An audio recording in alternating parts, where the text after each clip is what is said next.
Olá, pessoal. Vamos concluir agora o capítulo 12, cujo título é Reacendendo a Paixão. E vamos iniciar com o subtítulo: Por que perdemos o amor? O primeiro amor é como um fogo. Se colocamos lenha, ele fica mais inflamado. Contudo, se jogamos água, ele se apaga. Falhamos tanto por não alimentar o fogo, como por permitir que outras coisas o apaguem. Muitas coisas contribuem para que o nosso amor pelo Senhor perca a sua intensidade. No entanto, há 4 coisas especificamente que eu gostaria de enfatizar aqui. Se quisermos nos prevenir e evitar essa perda, ou se quisermos uma restauração, depois que perdemos esse amor, precisaremos entender esses aspectos e a maneira como eles nos afetam. Número 1. O convívio com o pecado. 2. A falta de profundidade. 3. A falta de tratamento. E 4. As distrações. O convívio com o pecado. O primeiro fator de esfriamento do nosso amor para com o Senhor é o convívio com o pecado. E por se multiplicar a iniquidade, o amor de muitos se esfriará. Mateus 24, 12. Ao falar do convívio com o pecado, em vez do pecado em si, pretendo estabelecer uma diferença importantíssima. É óbvio que quem vive no pecado está distante de Deus. Embora a ausência do primeiro amor seja chamada de pecado, esse pecado não é necessariamente ocasionado por algum outro pecado na vida de quem sofreu essa perda. Muitas vezes, esta frieza pode ser gerada pelo convívio com o pecado dos outros.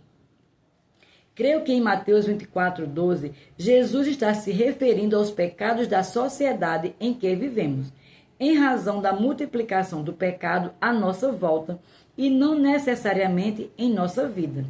Passamos a conviver com algumas coisas que, ainda que não as pratiquemos, as toleramos. Precisamos ter o cuidado de não nos acostumar com o pecado à nossa volta. Muitas vezes, o enredo dos filmes que nos proporcionam entretenimento faz com que nos acostumemos com alguns valores contrários ao que pregamos. Acabamos aceitando com naturalidade a violência, a imoralidade e muitos outros valores mundanos. Mesmo que não venhamos a ceder a esses pecados, se não mantivermos um coração que aborreça o mal, ficaremos acostumados com esses valores errados a ponto de permitir que o nosso amor se esfrie. Quando o Novo Testamento fala de Ló, sobrinho de Abraão, destaca uma característica que não é vista com clareza no Antigo Testamento. Trata-se do testemunho de que ele se afligia com as iniquidades das pessoas à sua volta. E reduzindo às cinzas as cidades de Sodoma e Gomorra, ordenou-se as ruínas completas, tendo-a posto como exemplo aos quantos venham a viver impiamente, e livrou o justo Ló, afligido pelo procedimento libertino daqueles insubordinados, porque este justo, pelo que via e ouvia, quando habitava entre eles, atormentava sua alma justa cada dia por causa das obras iníquas daqueles. Porque o Senhor sabe livrar da provação os piedosos e reservar sob castigo os injustos para o dia do juízo. 2 Pedro, capítulo 2, versos 6 ao 9.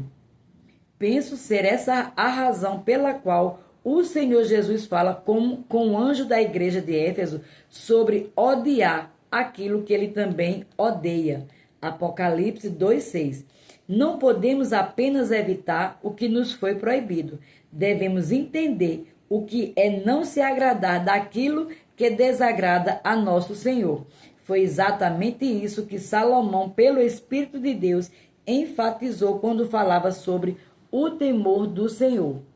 O temor do Senhor consiste em aborrecer o mal, a soberba, a arrogância, o mau caminho e a boca perversa, eu os aborreço. Provérbios 8, verso 13. A falta de profundidade. O segundo fator que contribui para o esfriamento do nosso amor pelo Senhor é a nossa falta de profundidade na vida cristã. Há muitas pessoas que vivem o seu relacionamento com Cristo de forma superficial. Na parábola do semeador, Jesus falou sobre a semente que caiu em solo pedregoso. O resultado é uma planta que brota depressa, mas não desenvolve a profundidade. E a razão disso é apresentada quando Cristo explica que a raiz não consegue penetrar profundamente no solo que não tem muita terra, tornando-se assim superficial. O risco que essa planta corre, pelo fato de ter se desenvolvido apenas na superfície, é que, saindo do sol, figura do calor das provações, ela pode morrer rapidamente. Ao que caiu sobre a pedra são os que, ouvindo a palavra, a receberam com alegria. Estes não têm raiz, creem apenas por algum tempo e, na hora da provação, se desviam. Lucas 8:13. Um dos segredos de não nos afastarmos do Senhor, nem perdermos a alegria inicial, é o desenvolvimento da profundidade em nossa vida espiritual. Muitos cristãos vivem somente dos cultos semanais, não investem tempo no relacionamento diário, não oram, não se enchem da palavra, não procuram mortificar sua carne para viver no Espírito, não desenvolvem relacionamentos edificantes e não se envolvem no trabalho do Pai. São cristãos sem profundidade, que vivem meramente na superfície. A questão da profundidade nas coisas espirituais é tratada na Bíblia não somente quando se trata da nossa vida com Deus, mas também naqueles que servem a Satanás. Na carta à igreja de Tiatira, no Apocalipse, o Senhor Jesus elogiou os que não conheceram as profundezas de Satanás. Mas eu vos digo a vós e os restantes que estão em Tiatira, a todos quantos não têm esta doutrina e não conheceram, como dizem, as profundezas de Satanás, que outra carga vos não porei. Mas os que tendes, retende-o até que eu venha. Apocalipse 2, versos 24 e 25. O mesmo princípio da profundidade que se aplica à vida espiritual de quem se encontra no reino de Deus, também se aplica a quem está no reino das trevas. Se quem vive no engano do reino das trevas chega a desenvolver uma profundidade nessa caminhada que leva à perdição, então nós, que conhecemos a verdade, não podemos nos relacionar com ela de modo meramente superficial. Se desenvolvermos raízes profundas em Deus, não fracassaremos na fé. A falta de tratamento. O terceiro fator que contribui para o esfriamento do nosso amor pelo Senhor é a falta de tratamento em algumas áreas da nossa vida.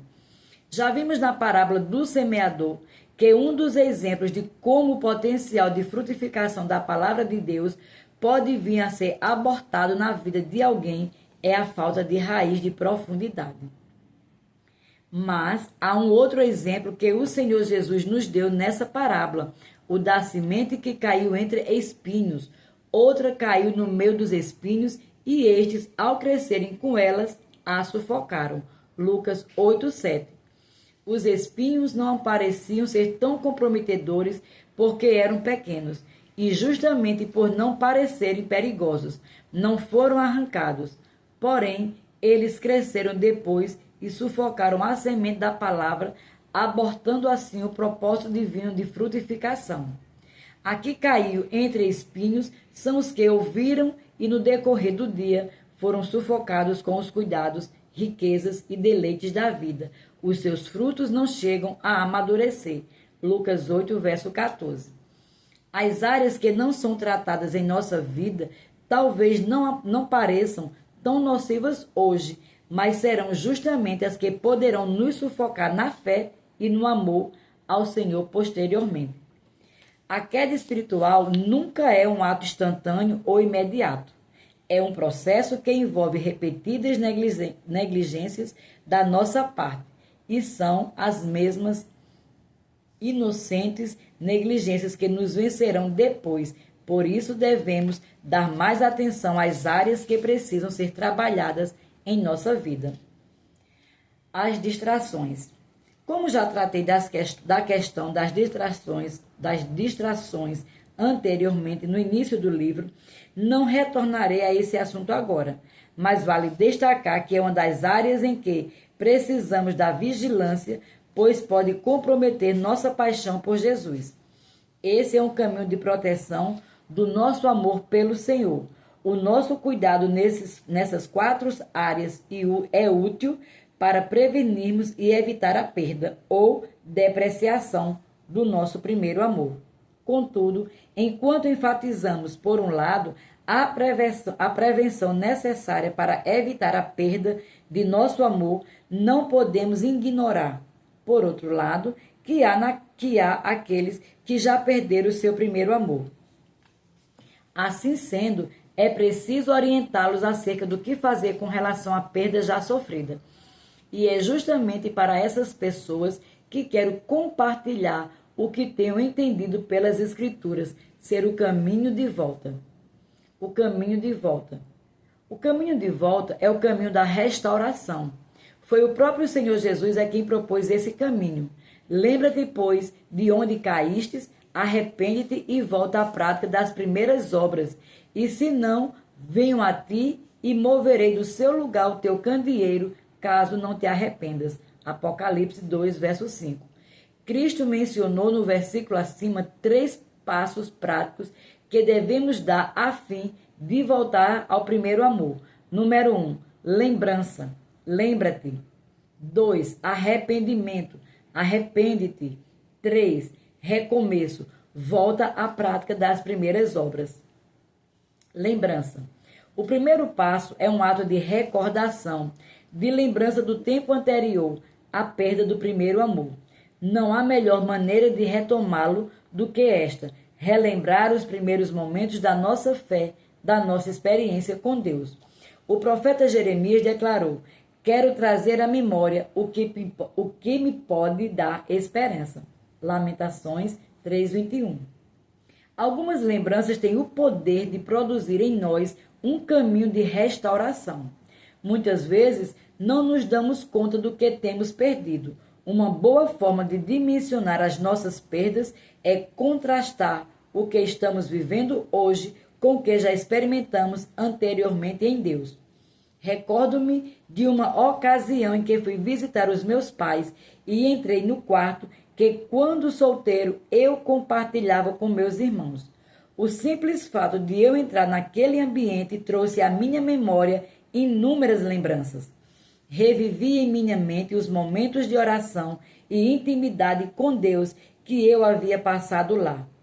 Recordei emocionado as horas que diariamente eu passava ali, trancado em oração. Sem que ninguém me falasse nada, percebi que a minha vida de oração já não era como antes. Aquelas lembranças ocasionaram, na época, uma retomada da minha dedicação à oração e até mesmo hoje, ao recordar aqueles momentos das poderosas visitações de Deus que eu vivi naquele quarto, sinto-me motivado a resgatar o que deixei de lado.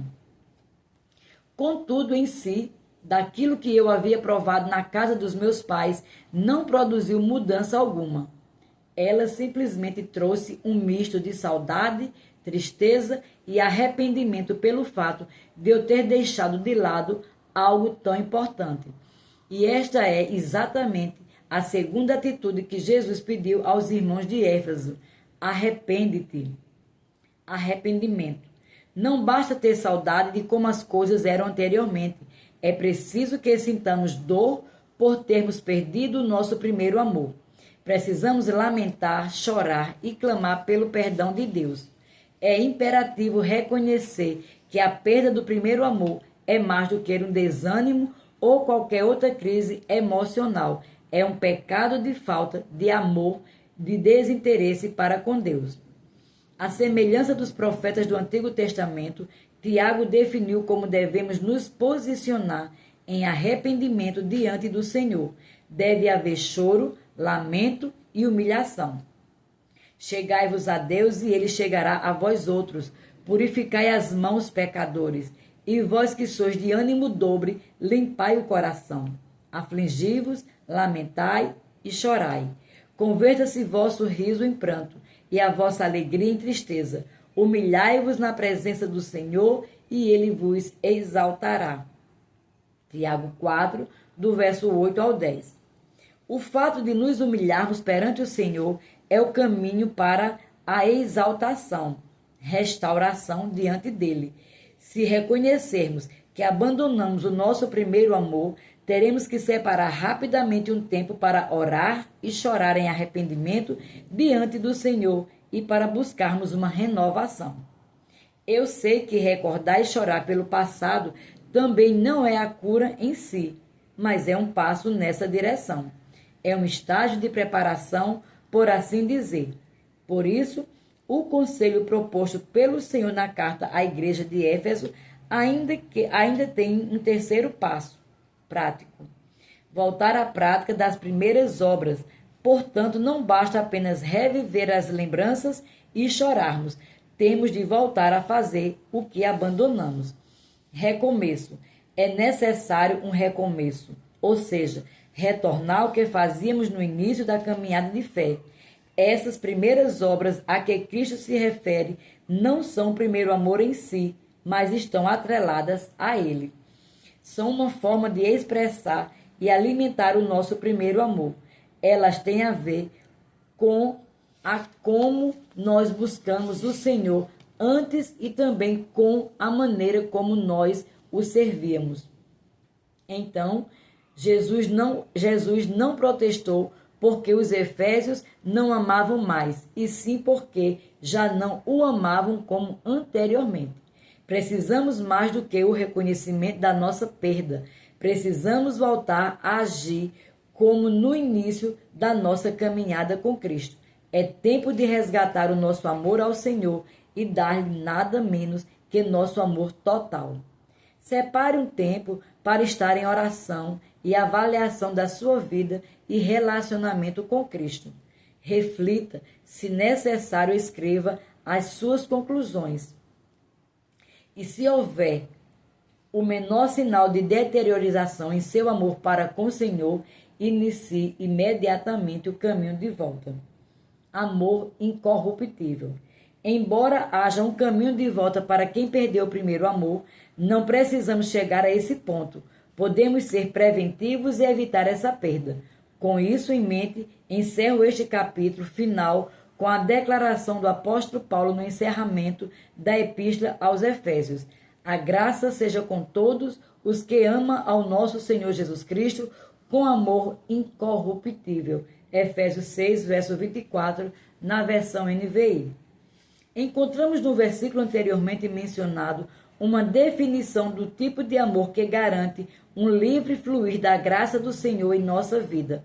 O texto fala da graça, de graça aos que amam nosso Senhor, ou seja, não se trata da graça que qualquer um pode usufruir, senão daquela que é ativada por um comportamento específico, o amor incorruptível para com Cristo.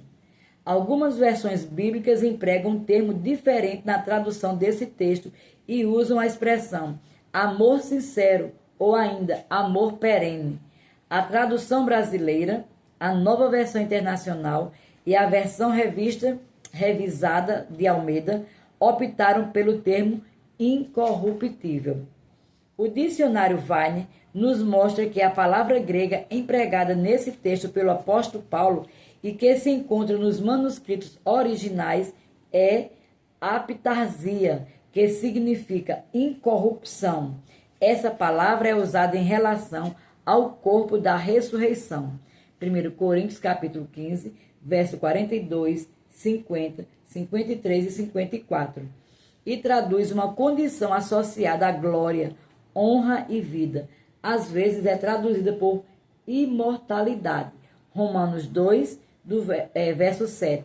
2 Timóteo capítulo 1, verso 10. E também pode dar a ideia de sinceridade. De acordo com essa linha de pensamento, por outro lado, o Lexo de Strong aponta alguns prováveis significados para ela. 1. Incorrupção, perpetuidade, eternidade. 2. Pureza, sinceridade. De qualquer forma, o amor puro e sincero é o que não se corrompe, que traz em si a perpetuidade que dura para sempre. A afirmação de Paulo aos Efésios faz com que reconheçamos que há pelo menos 2 diferentes tipos de amor que os crentes podem manifestar ao Senhor ao longo do tempo: o amor incorruptível e o amor corruptível. Portanto, Quando falamos de amor ao Senhor, não basta apenas reconhecer que há pessoas que o amam e pessoas que não o amam. 1 Coríntios 16, verso 22. Se assim fosse, a nossa única tarefa seria de levar os que não amam o Senhor a amá-lo. No entanto, o nosso desafio ainda é maior, até mesmo dentre os que hoje professam amar o Senhor Jesus Cristo, aos que o amam com um amor incorruptível e os que têm permitido que o seu amor por ele se corrompa. Que possamos estar no grupo certo entre os que amam com amor incorruptível e vivem tamanha fascinação por Jesus até que nada mais importe. E aqui concluímos a leitura do livro Até que Nada Mais Importe, de Luciano Subirá. Declaro que sejam abençoados na prática da palavra.